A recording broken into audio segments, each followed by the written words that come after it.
നമസ്കാരം. ഇന്ത്യയുടെ തദ്ദേശീയ ആണവ സാങ്കേതിക വിദ്യയുടെ കരുത്ത് വിളിച്ചോതിക്കൊണ്ടാണ് കൽപ്പാക്കത്തെ പ്രോട്ടോടൈപ്പ് ഫാസ്റ്റ് ബ്രീഡർ റിയാക്ടർ അതിന്റെ ഏറ്റവും നിർണായകമായ ഘട്ടം വിജയകരമായി പിന്നിട്ടിരിക്കുകയാണ്. പ്രധാനമന്ത്രി നരേന്ദ്രമോദിയും വിദേശകാര്യമന്ത്രി എസ് ജയശങ്കറും ഈ നേട്ടത്തെ ഇന്ത്യയുടെ ആണവ യാത്രയിലെ നിർണായകമായ ചുവടുവയ്പ് എന്നാണ് വിശേഷിപ്പിച്ചത്. ലോകത്തിലെ വിരലിലെണ്ണാവുന്ന രാജ്യങ്ങൾക്ക് മാത്രം അവകാശപ്പെടാവുന്ന ഈ നേട്ടം ഇന്ത്യയെ ആണവ ശാസ്ത്ര രംഗത്തെ ആഗോള ശക്തിയായി ഉയർത്തിയിരിക്കുകയാണ്. എന്താണ് ഈ നിർണായക ഘട്ടം അഥവാ ക്രിട്ടിക്കൽ റിയാലിറ്റി എന്നത്? ലളിതമായി പറഞ്ഞാൽ, ഒരു ആണവ റിയാക്ടറിനുള്ളിൽ സ്വയം നിലനിൽക്കാൻ ശേഷിയുള്ള ഒരു ചെയിൻ റിയാക്ഷൻ ആരംഭിക്കുന്ന ഘട്ടമാണിത്. അതായത് പുറത്തു നിന്നും സഹായമില്ലാതെ തന്നെ റിയാക്ടറിനുള്ളിൽ പ്ലൂട്ടോണിയം ആറ്റങ്ങൾ വിഘടിക്കുകയും ഊർജം ഉൽപ്പാദിപ്പിക്കുകയും ചെയ്യുന്നുണ്ട്. ഒരു വിമാനം ടേക്ക് ഓഫ് ചെയ്യുന്നതിന് മുമ്പ് റൺവേയിലൂടെ കുതിച്ചുയരാൻ തയ്യാറെടുക്കുന്ന അവസ്ഥയോട് ഇതിനെ നമുക്ക് ഉപമിക്കാൻ സാധിക്കും. വൈദ്യുതി പ്രവാഹം പൂർണ്ണമായി ആരംഭിക്കുന്നതിന് മുൻപുള്ള ഏറ്റവും വലിയ സാങ്കേതിക തടസ്സം ഇതോടെ മറികടന്നിരിക്കുകയാണ്. ഇന്ത്യയുടെ ശാസ്ത്രജ്ഞർ വർഷങ്ങളായി നടത്തിയ കഠിനാധ്വാനത്തിന്റെ ഫലം കൂടിയാണ് ഇത്.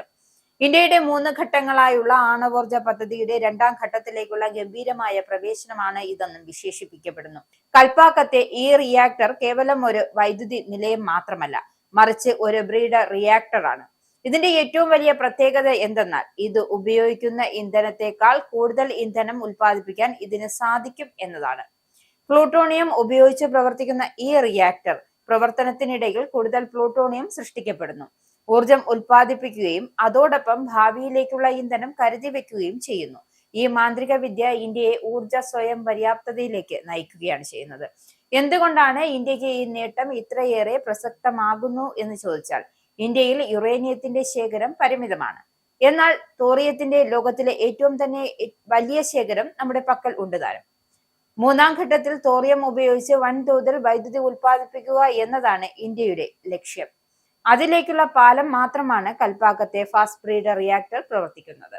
പ്ലൂട്ടോണിയത്തിൽ നിന്നും തോറിയത്തിലേക്ക് മാറാനുള്ള സാങ്കേതിക വിദ്യ വികസിപ്പിക്കുന്നതിൽ ഈ റിയാക്ടർ നൽകുന്ന സംഭാവന വിലമതിക്കാനാവാത്തതാണ്.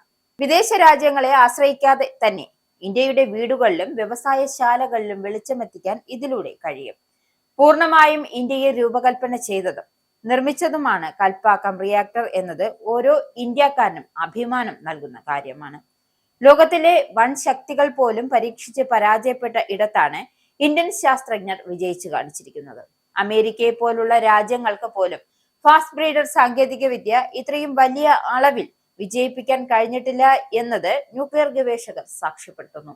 സങ്കീർണമായ ആണവ സാങ്കേതിക വിദ്യയിൽ ഇന്ത്യയുടെ തദ്ദേശീയ വൈദഗ്ധ്യം എത്രത്തോളം വളർന്നു എന്നതിന്റെ തെളിവാണിത്. ലോകത്തിന് മുന്നിൽ ആത്മനിർഭർ ഭാരത് എന്ന ആശയത്തിന്റെ ഉത്തമ ഉദാഹരണമായി ഈ പദ്ധതി നിലകൊള്ളുന്നുണ്ട്.